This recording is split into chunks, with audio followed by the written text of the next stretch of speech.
We're all grateful, right? We all have gratitude in our lives. But what I find is that most of us don't use gratitude as a spiritual practice. And that's what I want to explore with you today, is bringing more of that. So the way to know if you're being grateful enough is, do you have problems? If you do, you could use some more gratitude. Meister Eckhart said, if our only prayer was thank you, that would suffice. I think he's on to something. This idea of being grateful has its niceties. It's very polite. It's very socially acceptable. But it's so much more than that. And that's what I want to explore with you today, is when we say thank you to someone else, they appreciate it. But when we say thank you to ourselves, or in any way move into that state of gratitude, our lives are enriched. The question is, how is that so? So I'm going to give you some academics today. Look at some things that where people who have studied this idea of gratitude have come up with some interesting stuff. And we're going to start with this guy. Maybe I should turn this on. Yeah, maybe I should. There we go. This is a man named Dr. Robert Emmons. He's from UC Davis, and he specializes in psychology.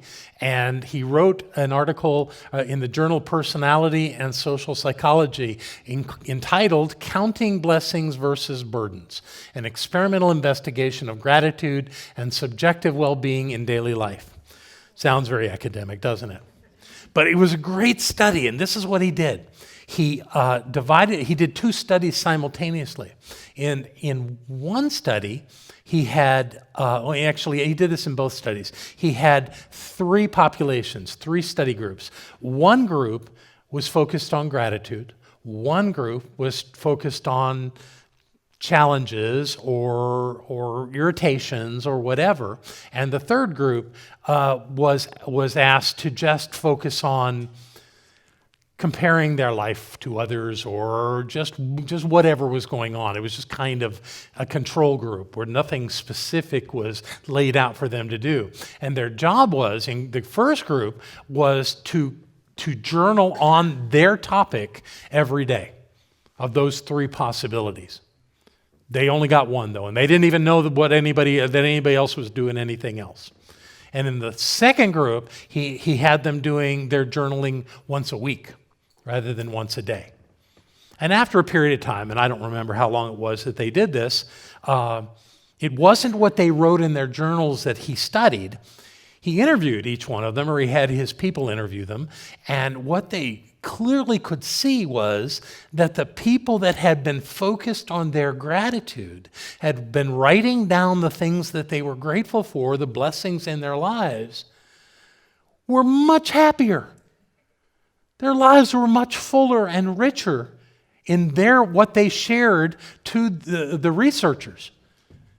So, yes, they wrote the stuff down, and that's great. But the thing was that it was having this thing in their lives where they were feeling better. And obviously, the people that were looking at what wasn't working in their lives were much more disgruntled and unhappy and less satisfied with their lives. So the idea of just focusing on something actually makes it amazingly more present in your life. And that makes it a spiritual discipline, because what we focus on is what we create. So how is it that this plays out in our lives, that we have this effect that comes to us? And I've identified certain things that I think are the main players, the main components of why this works so well. And I want to start with the idea, whoops, how did I do that? There we go. That gratitude is a stress buster. Anybody want to tell me you have no stress in your life?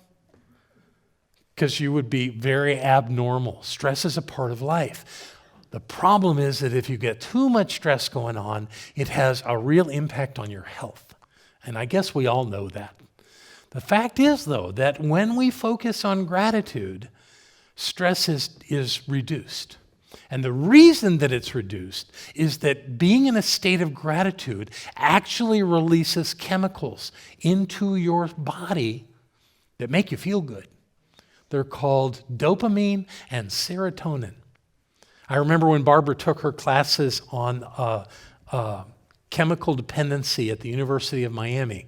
I got to go with her to some of those classes, and it was amazing how she was learning this whole thing about how the body produces chemicals that are way more impactful than any pharmaceutical that would change your mood. That what's going on inside your body is that you have this factory of things that really support you, and the big players are dopamine and serotonin. And that when you release those from a state of gratitude, that you just really feel good. And what happens is stress becomes less of an issue. It changes how you perceive the challenges in your life. So it's a natural shift that happens. And it keeps you from falling into that bottomless pit of despair, which is where stress will carry you. So that's a pretty big deal, that we get to have within ourselves everything we need to get rid of stress. Now, the pharmaceutical companies keep making things that they say will help you, that will keep you from being depressed and so on and so forth. But truly, they all have side effects. Serotonin and dopamine don't have side effects. Everything about them works because your body makes them. So that's our stress buster. Then we have our immune booster. We actually have this thing going on inside our bodies that allows us to be healthy. And it comes on through this thing called gratitude. And there have been studies, and this one I haven't memorized as much, so let me share with you what one study said. Researchers compared immune systems of healthy first-year law students at the beginning of the academic year. And what they found were, when they interviewed them at the beginning of the year, those that had a bright sense of life, that were grateful for their life, that were so blessed, feel so blessed to be in law school, by the middle of the term were the ones that were succeeding.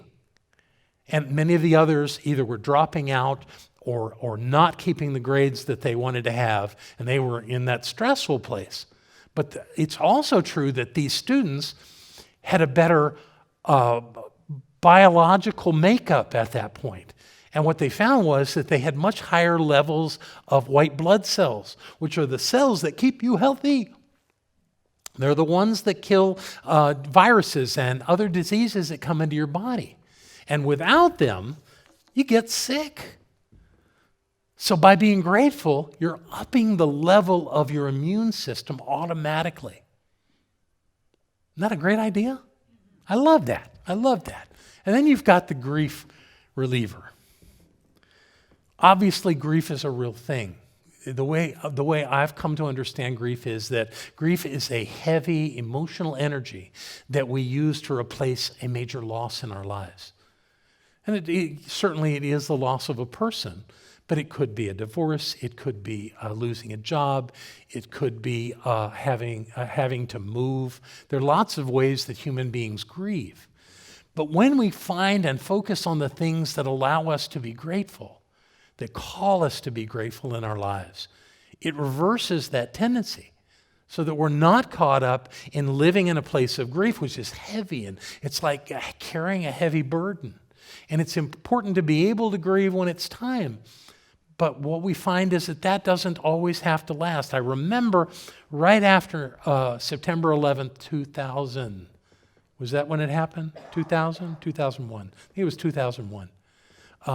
I was traveling a lot at that time in my life, and I remember a number of trips to New York City. People were just irritated all the time. I remember seeing a police cruiser actually get into a fender bender, and there were people going by and laughing at the police. It just seems so disrespectful. And you know that New York has had their problems recently, but after 9/11, the next trip that I made, the character of that city had changed completely. And what was going on, what seems to be a part of that is that the people in the city no longer found complaints or had complaints about their fellow citizens of the city. They had made a choice in their lives pretty much universally in that city to get along because there were other forces in the world that were against all of them. And it shifted their whole understanding, so they found a way to be grateful for one another. And it didn't last forever, but it lasted for a while, and it was quite fascinating to see. And it was because they were grieving the losses of that horrendous experience, and that they had come out of it by feeling much more connected to one another. It's a powerful notion that we can actually overcome our grief with this idea. And one other thought. Gratitude is not about what you have. And we did our meditation here today, and I suggested a lot of things that we all have to be grateful for. But not everybody has all those things. There are a lot of people that don't have all the conveniences and the opportunities that many of us in this room have, and probably many who are watching us online. Yet having stuff doesn't make you grateful. They say that of the 400 richest people in this country, I think they're called the Forbes 400, there is no difference on the level of happiness in that particular group of people than there is in the general public. So having doesn't do it. It's something else. And there was also a study done on this, and it was a Dr. Diner from He's a professor of psychology at the University of Illinois at Champaign-Urbana. And he said genuine gratitude is not based on what we have. He said the highest levels of satisfaction right now are with people in Finland. Finland is cold. But somehow that culture has a thing where people are grateful, where they practice this thing called gratitude as a culture, and that causes them to be happy. Now, you want at the other end of that spectrum, what's the most unhappy country in the world? It wouldn't be hard to figure out. It's Afghanistan. Because they can't quite find gratitude in what they're going through right now. We don't have that problem here, and most of the world doesn't have that problem. We have plenty. But we don't have to have a lot to be grateful. Gratitude comes from conditioning ourselves to find the good in our lives. I learned this years ago in a prior life when I worked a thing called the Opportunity Food Gardens for an organization called End World Hunger. I was the national program manager for bringing this idea of community gardens into public housing. These are just two examples of some of the folks that I had the great honor of working with. And it was wonderful to see that. Now, I would show up in communities, and there were some that were very well organized and very connected and really had a sense of gratitude for their lives. And there were others that didn't. They were suspicious of this white guy showing up who was going to help them. And that's what I thought I was doing. What I was actually doing was learning from them. But in the midst of all that, we created gardens. And one of the rules of the gardens was no fences around the gardens. And these were in places where things happened, you know. In fact, in the picture on the right there, that was in a place where we were out working in the gardens one day, and some guy with a gun came running through. And a moment later, police came running through. And I'm freaking out, and they're going, "You're all right. It's okay." Like this happens all the time. But we wouldn't allow the fences to go up because they had to communicate to their neighbors how important the gardens were. And the only way they could do that was by being grateful for the gardens. And they were, because they could go out through much of the year, many of them, and go out and pick food from their gardens, take it into their homes, and make wonderful meals. In my life at that point, I had never eaten a vegetable called collard greens. And we had an event down in Miami where we were living. We had these gardens all over. We had them in the D.C. area, Chicago, Cleveland, Indianapolis, Los Angeles, and I'm sure there were other places. But in particular, there was an event down in Miami that Barbara and I went to, and they made these things called collard greens. And I ate them.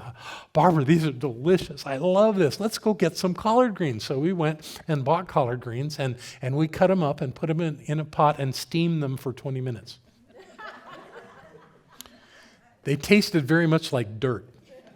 So we went back to the ladies and said, we tried, this is what we did. They laughed. They thought that was so funny. But they taught us how to make collard greens, and we make really good collard greens now. In fact, I think we should have collard greens on the first Sunday of the new year. So we'll make some collard greens, and you can taste how good they are. Yeah. But in all of that, gratitude was the thing that made it work. It was the thing that connected people. It created community. I don't know of anything more powerful. I mean, certainly love, but I can't separate love from gratitude. So what I know is that when we are grateful for the situations of our lives, we are impressing upon the spiritual law of spirit, that things are good. And then good things continue to come. That's a powerful place to be. Now, the one thing left to talk about is how do we make that happen? How do we practice gratitude more effectively and efficiently than we have in the past? And I have 3 ideas on that. We're going to go through them. Cultivating your gratitude by writing it down. And there's lots of ways to do that. An interesting way that has been used is to actually once a month sit down and write a letter to someone telling them how grateful you are. I guarantee you, if you mail that letter to whoever it is, whether they're your best friend or they're someone that you're estranged from, they will be deeply touched by it and you will be happier. Or you can journal, as we talked about in that early example. Just keep a place where you write down things.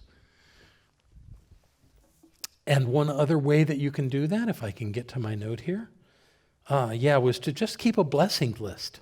Just a list of things that you're grateful for, the things that are working in your life. By doing that, you're actually generating these things, these good things in your life. The next idea is to pay attention to what you say. Many of us, and I've been as guilty as anybody, tend to move toward complaining, tend to move toward pointing out what's not working. Basic principle of this teaching is what you think about is what you're creating.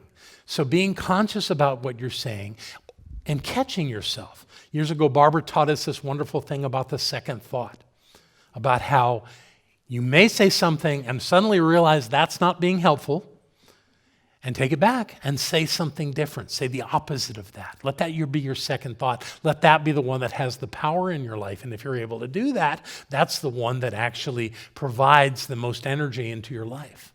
But however it works, pay attention to what you're saying and avoid falling into those traps. And you guys want to come up here now?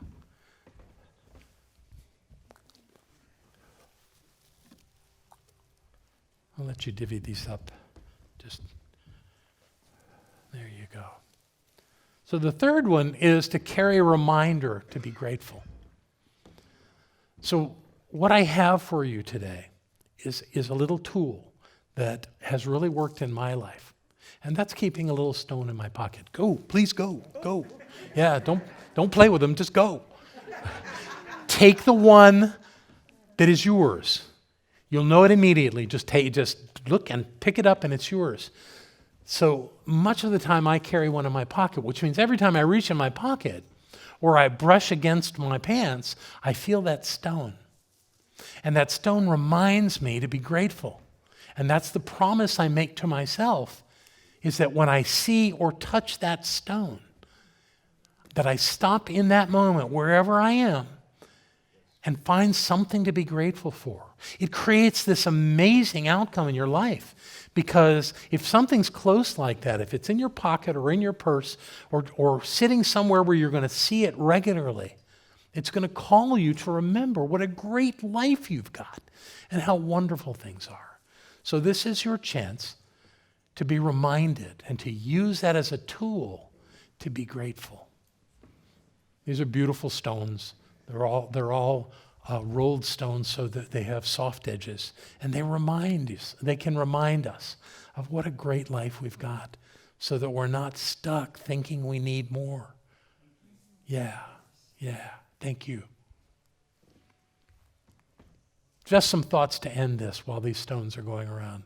My friend Michael Beckwith says gratitude is a divine doorway to the fulfillment of your destiny. If your mind is in a place of gratitude, you are drawing to you the things you desire, and that will bring to you the outcomes that will make your life work. The Unity teacher, Eric Butterworth, said, "The grateful heart opens the way to the flow and becomes an attracting force that draws to itself great things." So as you are grateful, great things are coming to you as a result. It's a beautiful flow of life. So take what Dr. Butterworth says. And one more thought. When we express authentic gratitude for the conditions, circumstances, and relations of our lives, we open ourselves to more fully seeing the gifts of Spirit that surround and permeate our every moment. Oh yeah, who said that? Me. Thank you, dear.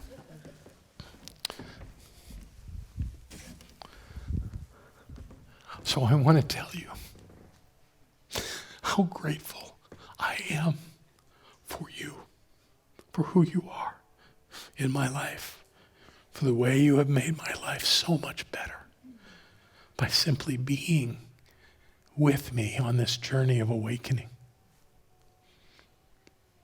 And I want you to know I love you.